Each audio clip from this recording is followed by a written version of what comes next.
আরে বস, যারা এই স্মার্টফোনের জন্য ওয়েট করছিলেন আর ওয়েট করতে হবে না।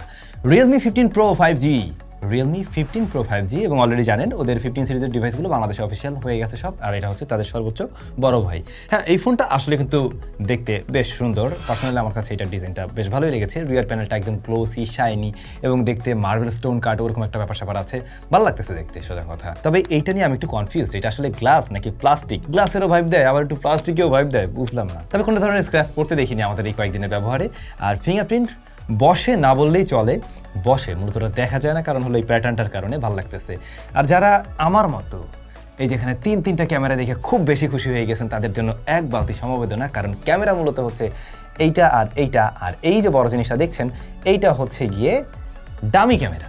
ইয়েস, অ্যাটলিস্ট আমি ভাবছিলাম যে ওদের বড় ভাই এখানে একটা টেলিফোটো বা যে কোনো একটা শুটার দিবে, কিন্তু রিয়েলমি সেটা দেয়নি, আমাদের সাথে একটু দুষ্টপানি করলো আর কি। বডি ফ্রেমটা প্লাস্টিকে তৈরি, আইআর ব্লাস্টার সেন্সর রয়েছে, সেকেন্ডারি নয়েজ ক্যান্সেলেশন মাইক আছে, এবং এটাতে 3.5 মিলিমিটার হেডফোন জ্যাকটি উধাও, ওটা দেওয়া হয়নি। তবে আইপি রেটিং ভালো, IP68, 69 রেটিং রয়েছে। আপনি চাইলে এই স্মার্টফোনটা নিয়ে অনায়াসে পানিতে যেতে পারবেন, পানি ভিজাতে পারবেন, আন্ডার ওয়াটার ফটোগ্রাফিও করতে পারবেন, তাতে করে সমস্যায় আপনাকে পড়তে হবে না, এটুকু ফর শিওর। তবে ভাই এটা সত্যি ফোনটা দেখতে বেশ সুন্দর লাগে। আর এই যে যেমন আমাকে কিন্তু বেশ ভালোই লাগছে এই সমস্ত জিনিস, এই সমস্ত জিনিসগুলো সব আমাদের নিজস্ব। আই মিন আমাদের টাইজোর প্রোডাক্ট অলরেডি আমাদের ওয়েবসাইটে চলে আসছে।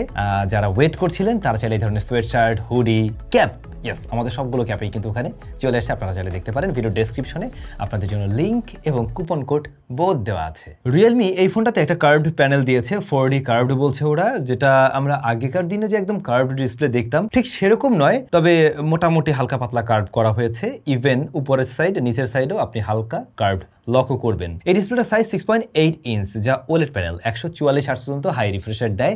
সব জায়গায় তো পাবেন না, কিছু কিছু অ্যাপের ক্ষেত্রে অবশ্যই পাবেন, আবার বেশ কিছু অ্যাপ 90 এবং 120-তে গিয়ে লক করতে দেখবেন। HDR10+ এর সাপোর্ট রয়েছে, 6500 নিটস পিক ব্রাইটনেস আছে। এখন এই নাম্বার ভাই যাই থাকুক, আপনি আসলে এটা ডিরেক্ট সানলাইটে দেখতে পারছেন কিনা বা হেভি লাইটে দেখতে পারছেন কিনা, ওটাই হলো মেইন বিষয়, এবং দেখতে পাবেন, দেখা যায় ঠিকভাবেই।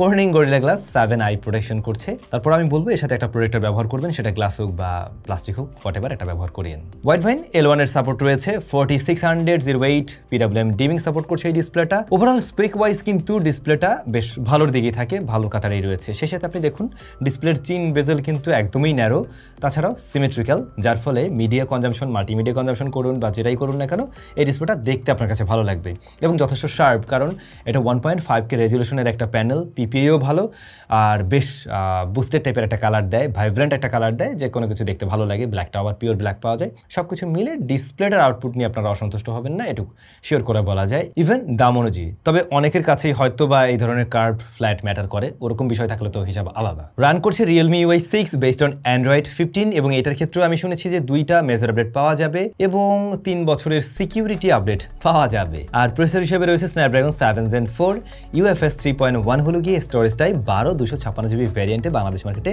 লঞ্চ করেছে ওরা, এবং দাম রেখেছে 59,999 টাকা। ভাই যাই হোক, ও বিষয় নিয়ে ভিডিও শেষ দিকে আলোচনা করবো না হয়। আচ্ছা, তো এর যে প্রসেসর সেটা অবশ্যই ভালো একটা প্রসেসর, স্ন্যাপড্রাগন 7 সিরিজের লেটেস্ট 7 Gen 4 রয়েছে এখানে, UFS 3.1 স্টোরেজ টাইপ রয়েছে, রিড রাইট স্পিড আমরা ভালো দেখছি, এবং এটা একদম হায়ার মিড রেঞ্জের একটা স্মার্টফোনের মতোই বেশ ফাস্ট একটা রেজাল্ট দিচ্ছে। আপনি ডে টু ডে লাইফে যখন যে কোনো কাজ করবেন, আপনি মোটামুটি মানে অলমোস্ট একটা ফ্ল্যাগশিপ লেভেলের ডিভাইসের মতোই ফিল পাবেন। যেমন ধরুন অ্যাপ ওপেন টাইম আপনি দেখবেন বেশ ফাস্ট, অ্যানিমেশনটাও সুপার স্মুথ, যে কোনো ট্রানজেকশন, যে কোনো কাজ যখন করছেন আপনার কাছে ওই স্মুথনেসটা মনে হবে। তাছাড়া গরমও হচ্ছে না, আবার র্যাম ম্যানেজমেন্ট ভালো, মাল্টিটাস্কিংয়ে অ্যাট এ টাইম অনেকগুলো অ্যাপ্লিকেশন নিয়ে কাজ করলেও এটা মানে ক্র্যাশ করছে না ব্যাকগ্রাউন্ড থেকে অ্যাপ, সেই জায়গাগুলো আপনাকে almost like a flagship feel দিবে। কিন্তু একেবারে ফ্ল্যাগশিপের সাথেও কম্পেয়ার করা যাবে না, কারণ ফ্ল্যাগশিপ ফোনগুলোতে আমরা স্টোরেজ টাইপ আরও বেটার দেখি, ওগুলো read write speed. Day to day লাইফে আপনার যদি এমনটা মনে হয় যে আমার আসলে কোনো একটা মানে স্টোরেজের সাথে কানেক্ট করে ডাটা ট্রান্সফার করার প্রয়োজন পড়ে, তখন কিন্তু ওগুলো আরও বেশি ফাস্টার হয়। আবার দেখুন এই ফোনটা বেশ দামি একটা ফোন, 60,000 টাকার একটা ফোন, সেই ফোনে আমরা এইরকম ব্লোটার, আসলে হট গেম, হট অ্যাপস, এছাড়াও আরও অনেক অজস্র অ্যাপ রয়েছে যেগুলোর আসলে কোনো প্রয়োজন নেই। হ্যাঁ, জেমিনাই আছে এখানে, যেটা আমাদের প্রয়োজন, এইরকম কিছু অ্যাপ দিয়ে দিলে ঠিক আছে, বাট টিমু থেকে শুরু করে আরও অনেক অনেক অনেক, তো এত অ্যাপ যেহেতু এখানে আছেই, সো এগুলো তো স্পন্সর্ড বোঝাই যায়। তো ফোনের দামও তো তাহলে আর একটু কম থাকা উচিত ছিল, রাইট? যাই হোক, আপনারা এগুলো একটু ক্লিন করে নেবেন ভাই, টাকা দিয়ে যেহেতু আপনি কিনবেন, একটু ক্লিন করে নিন আর একটু বেটার ভাই পাবেন, এবং তখন গিয়ে একটু ওই ফ্ল্যাগশিপ বা সেমি ফ্ল্যাগশিপ টাইপের একটা ফিল আপনাকে দিবে। এখন দেখুন, আমার মতো অনেকেই হয়তো এরকম এক্সপেকটেশন রাখতে পারেন এই প্রাইস পয়েন্টে এসে আমি যখন 60,000 টাকা দিয়ে ফোন কিনছি, সেটাতে প্রিভিয়াস জেনারেশনের কোনো ফ্ল্যাগশিপ চিপ থাকলে বরং আরও ভালো হতো।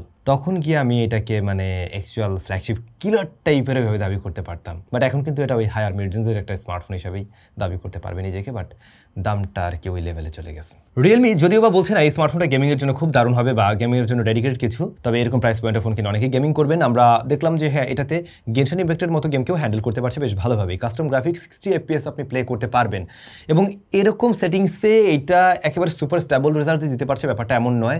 আমি ফার্স্টের দিকে যেটা দেখছিলাম, এটা মোটামুটি মানে লাইক 56 FPS এর মতো এখানে স্টেবলভাবে ছিল, প্রায় 20-25 মিনিটের মতো। বাট এরপরে লং রানে গিয়ে কখনো আমি 47-46 ঘরেও আসতে দেখেছি।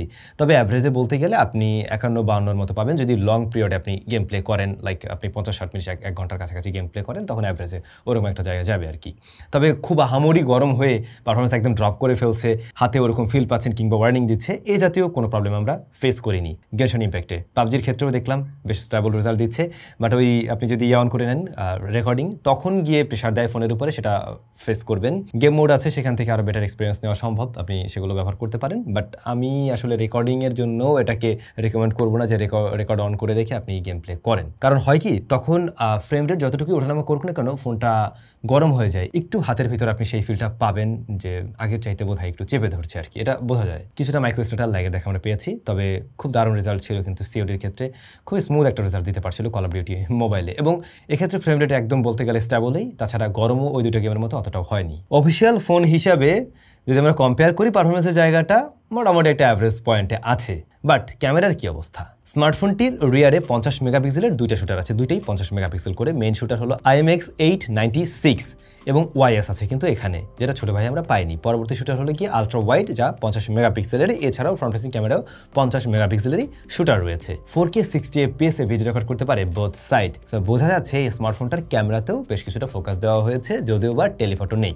এখন এরকম প্রাইস পয়েন্টে টেলিফটো নেই রিয়েলমির একটা ফোনে, এই ব্যাপারটা খুবই দুঃখজনক। আমি 60,000 টাকায় এই ফোনে সত্যিই পোর্ট্রেট আশা করছিলাম, এবং আমি যখন এই ফোনের রেন্ডার দেখছিলাম তখন ভাবছিলাম যে ডেফিনেটলি এটাতে একটা টেলিফটো দিয়েই আসতে যাচ্ছে এবারে, বাট না, এই জায়গায় একটু হতাশ করছে। কিন্তু এর ক্যামেরা আউটপুট আবার আপনাকে অনেকটাই সন্তুষ্ট করবে। যেমন মেইন ক্যামেরাটা প্রপার লাইটিং কন্ডিশনে কিন্তু বেশ ভালো ছবি দেয়, ইমপ্রেসিভ ছবি আপনি পাবেন, বেশ ব্রাইট টাইপের, শার্পনেস ডিটেলও ভালো। হ্যাঁ, লো লাইটে কিছু কিছু ক্ষেত্রে নাইট মোড যখন আমরা অন করে নিচ্ছিলাম দেখতে পেয়েছিলাম যে একটু ওভার শার্পেনিংয়ের ব্যাপার স্যাপার আছে, মানে এই না যে ডিটেল অনেক বেশি, বাট ওভার শার্পেনিংয়ের একটু ব্যাপার আছে, এটা আপনার প্রসেসিং হয়তো আপনারা নোটিস করতে পারেন। কন্ট্রাস্টই হয়, কন্ট্রাস্ট পরিমাণ কিছুটা বাড়ে, ডে লাইটে ডাইনামিক রেঞ্জে মোস্টলি ভালো রেজাল্ট দিলেও কিছু কিছু ক্ষেত্রে আপনি দেখবেন যে ওই যে একটু হেভি হাইলাইট যদি সামনে থেকে চলে আসে, তখন ব্ল্যাকের জায়গাগুলো আরও বেশি কন্ট্রাস্টই করে ফেলছে, আরও বেশি কালারফুল বা একটু পপড আপ করে ফেলে, ন্যাচারাল জায়গায় থাকে না। তাছাড়া কর্নার এরিয়াতে ডিটেলের পরিমাণ একটু কম মনে হয়েছে, কিন্তু এই ফোনটার আমরা ইভেন জুম করেও ব্যাপারটা নোটিস করছিলাম। আলট্রাওয়াইডের ব্যাপারটা খুবই উইয়ার্ড লাগলো। আলট্রাওয়াইডটা না কালারটা ফ্ল্যাকচুয়েট করছে কিছু কিছু জায়গায়, যখন খুব কালারফুল কোনো কিছুর ছবি আপনি তুলতে যাবেন, তখন এর আলট্রাওয়াইড যে কাজটা করে, কালারটা একটু কুলারের দিকে নিয়ে প্রেজেন্ট করে, খুব উইয়ার্ডলি একটা মানে রেজাল্ট দিচ্ছে, যেটা বুঝলাম না কাহিনীটা কি। তাছাড়াও মেইন ক্যামেরার সাথে কালারের কিছুটা আপনি তফাৎ লক্ষ্য করবেন। বাট আলট্রাওয়াইডের যে প্রবলেমটা বললাম, এটা সব জায়গায় না, নিউট্রাল কালার আছে বা হালকা পাতলা কালার, মানে একটা ছবিতে অনেকগুলো কালার নেই, তখনই ঝামেলাটা করে না, কিন্তু একসাথে অনেক মাল্টিপল কালার রয়েছে, তখন গিয়ে এই ইস্যুটা দেখা যায়। ইভেন মেইন ক্যামেরার ভিডিওতেও এই ইস্যুটা আমরা খেয়াল করছিলাম যে বারবার কালারটা শিফট করছে এরকম, যদি হেভি কোনো কালারফুল কোনো কিছু আপনি রেকর্ড করতে যান। সো এইটা একটা বাগ, এটা আলট্রাওয়াইডের জন্য একটা বাগ, এটা ফিক্সাবল। আই হোপ রিয়েলমি এই জায়গাটা গুরুত্ব দেবে খুব শীঘ্রই, আই হোপ এগুলো ঠিক করে ফেলবে। বাট ভাই, আলট্রাওয়াইড ক্যামেরায় আপনারা শার্পনেস ডিটেল ভালো পাবেন, যেহেতু হাই মেগাপিক্সেলের একটা এখানে শুটার রয়েছে, যা প্রপার লাইটিং কন্ডিশনে বেশ ভালো আউটপুট বের করতে পারে। ইভেন ছবির মিডল এরিয়া বা সাইড এরিয়াতেও মোটামুটি ভালোই ডিটেল লক্ষ্য করা গিয়েছে। তবে লো লাইটে মেইন ক্যামেরার মতো ততটা বেটার পারফর্ম করতে পারেনি, যেখানে এর মেইন ক্যামেরা নাইট মোড আরও কিছুটা বেটার ছিল। অন্যদিকে পোর্ট্রেট মোডে আপনারা দুইটা ফোকাল লেন্থের ছবি তুলতে পারবেন, 1x অ্যান্ড 2x। 2x এর ছবিগুলো আমার কাছে বরং বেশি ভালো লেগেছে। এটা সত্যি যে ওয়ার্মের দিকে একটু টোন দেয়, স্কিন টোন একটু ওয়ার্মের দিকে নিয়ে প্রেজেন্ট করে, but to be very honest ছবিগুলো দেখতে ভালো লাগে। এজ ডিটেকশনও সুপার গুড। আর ব্যাকগ্রাউন্ড ব্রাইটনেস আপনার কাছে আর্টিফিশিয়াল লাগবে না, বরং আপনাদের কাছে most of the time 1x এর চাইতে 2x এর ছবি ভালো লাগবে। কিন্তু 1x 2x এর মাঝে কালারের তফাৎ আছে, হয়তো খেয়াল করছেন। 1xটা একটু বেশি ক্রিস্প টাইপের, 2xটা ক্যান যেন একটু ফ্ল্যাটের দিকে। এখন এটা ইউজার টু ইউজার ভ্যারি করতে পারে আসলে। সো বাকি থাকলো ফ্রন্ট ফেসিং ক্যামেরা, এইটা আপনাকে সন্তুষ্ট করবে ফর শিওর। সেলফি লাভারদের পছন্দ হয়ে যাওয়ার মতো একটা ছবি দেয়, বিশেষ করে ভালো লাইটিং কন্ডিশনে, সেটা আউটডোর হোক ইনডোর হোক। আপনি যদি লাইট ভালো দিতে পারেন ভালো ছবি পাবেন এর থেকে। শার্পনেস ডিটেল ভালো, এবং ওই যে কালার একটু ব্রাইট করে প্রেজেন্ট করে। আউটডোরে যখন আপনি ছবি তুলছেন, ডায়নামিক রেঞ্জ হ্যান্ডেলও কিন্তু আমরা এই জায়গায়ও খারাপ পাইনি, মোটামুটি ভালোই। বলছিলাম ফ্রন্টের ক্যামেরা 4K 60 FPS এ ভিডিও রেকর্ড করার সুবিধা দিয়েছে, এবং সেটা আপনি কাজে লাগাতে পারবেন। তবে এই যে লো লাইটের দিকে না, আমরা যে বিষয়টা নোটিস করলাম যে বেশ কিছুটা নয়েজি একটা ব্যাপার স্যাপার নিয়ে আসে, আপনি হয়তো ভিডিওতে খেয়াল করছেন। সো প্রপার লাইটিং কন্ডিশনে নেবেন, সেক্ষেত্রে আরও বেটার উপরে পাবেন। আর মাইক্রোফোনের কোয়ালিটিটা আপনাদের হাতে থাকলেও কমেন্ট করে জানাবেন কেমন লাগলো এইটার মাইক্রোফোন কোয়ালিটি। বাকি থাকে মেইন ক্যামেরার ভিডিও 4K 60 FPS তো আপনি রেকর্ড করতে পারছেন, এবং ব্যাক ক্যামেরার 4K 60 FPS কিন্তু বেশ ভালো ট্রাই করছে। আমি তেমন কোনো জিটারিং এতে পাইনি। আর হ্যাঁ, আপনি যদি স্টেবিলিটি অন করেন তাহলে বেশ কিছুটা ক্রপ করে, কিন্তু যথেষ্ট ভালোই স্টেবল ফুটেজ দিতে পারে। আর ভিডিওতেও আমরা মেইন ক্যামেরার মতো হালকা একটু ওয়ার্মের দিকে টোন দিতে দেখছি, এবং যেটা আমি তখন বলছিলাম যে কালারের কিছুটা ফ্ল্যাকচুয়েট করে যদি কিনা অ্যাট এ টাইম অনেক বেশি কালার থাকে আপনার ভিডিওর মাঝে। সো এই একটা ইস্যুই আছে। এখন ক্যামেরা দেখুন, মেইন ক্যামেরা, আলট্রা ওয়াইড বলেন, ফ্রন্ট ফেসিং ক্যামেরা এবং ভিডিও সব মিলে এইটা অ্যাজ অফিসিয়াল ফোন এই জায়গা থেকে মোটামুটি খারাপ করে নাই, যা করছে ভালোই ট্রাই করছে। তবে টেলিফটো এরকম প্রাইস পয়েন্টে নেই। এটা শুধু এই ফোন না, আমি আরও বেশ কয়েকটা অফিসিয়াল ফোনে দেখেছি যেগুলোতে টেলিফটো ছাড়াই এরকম প্রাইস পয়েন্টে আসছে। মানে এটা খুবই দুঃখজনক যে এরকম প্রাইস ব্র্যাকেটে আমরা টেলিফটো এখনও অফিসিয়াল ফোনে পাচ্ছি না, যেখানে আমরা গ্রে মার্কেটে তো মনে হয় 30,000-এর নিচে চলে আসছে অলরেডি। সো এই দিকে একটু গুরুত্ব দিলে পরে বোধহয় ভালো হয়। নেক্সট টাইম আই হোপ যে ওরা এই ব্যাপারগুলো মাথায় নিবে। রিয়েলমির এই ফোনটা যথেষ্ট পাতলা হওয়া সত্ত্বেও এটার সাউন্ড কোয়ালিটি কিন্তু ভালো ছিল। এটাতে স্টেরিও স্পিকার পাবেন, সাউন্ড যথেষ্ট লাউড, এবং পাতলা ফোন হলেও সাউন্ডটা একদম থিনারের দিকে না, বরং আমার কাছে ভালোই লেগেছে।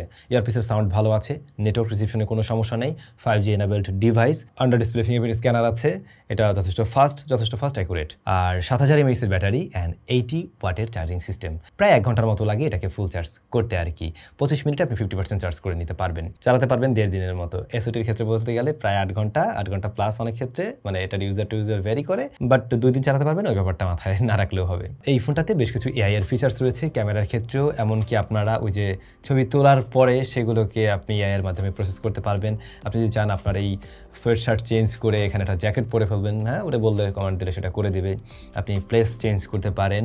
তবে আমি আগেও বলেছি, আবারও বলছি, এই ফোনের মাঝে ওই এআই এর ফিচার্স থাকলেও সেটা কিন্তু অবশ্যই ইন্টারনেটের মাধ্যমে করছে, এবং আপনার ছবিটা যখন আপনি প্রসেস করতে দিচ্ছেন সেই ডেটাগুলো কিন্তু পাস হয়ে যাচ্ছে, এবং সেখান থেকে কাজ হয়ে দেন আপনাকে দেখানো হচ্ছে। এটা ফোনের ইন্টারনালভাবে ইন্টারনেট ব্যবহার না করে একদম ওইভাবে করে দিচ্ছে, ব্যাপারটা এমন না। তো যদি এমনটা হয়, আপনি আপনার কোনো ব্যক্তিগত ছবি বা যে কোনো ছবি আপনি চাচ্ছেন না যে যেটা বাইরে কারো কাছে শেয়ার হোক, তখন গিয়ে এই ধরনের ফিচার্স ব্যবহার করার ক্ষেত্রে একটু গুরুত্ব দিয়ে দেখবেন নিশ্চয়ই। বর্তমান মার্কেট বিবেচনায় Realme 15 Pro 5G স্মার্টফোনটি বেশ কিছু জায়গায় ভালো কিছু দিচ্ছে, কিছু জায়গায় আরেকটু বেটার করতে পারলে কম্পিটিটরদেরকে আসলে খুব সহজেই বিট করতে পারতো, যে বিষয়গুলো আমি অলরেডি ক্লিয়ার করলাম। ক্যামেরার কথা বলছিলাম, এবং যদি কিনা ও লাস্ট ইয়ারে কোনো ফ্ল্যাগশিপ চিপ দিয়ে আসতো, তাহলে কিন্তু একেবারে flagship killer, official flagship killer হিসেবেই আমরা দাবি করতে পারতাম। সো এই হচ্ছে Realme 15।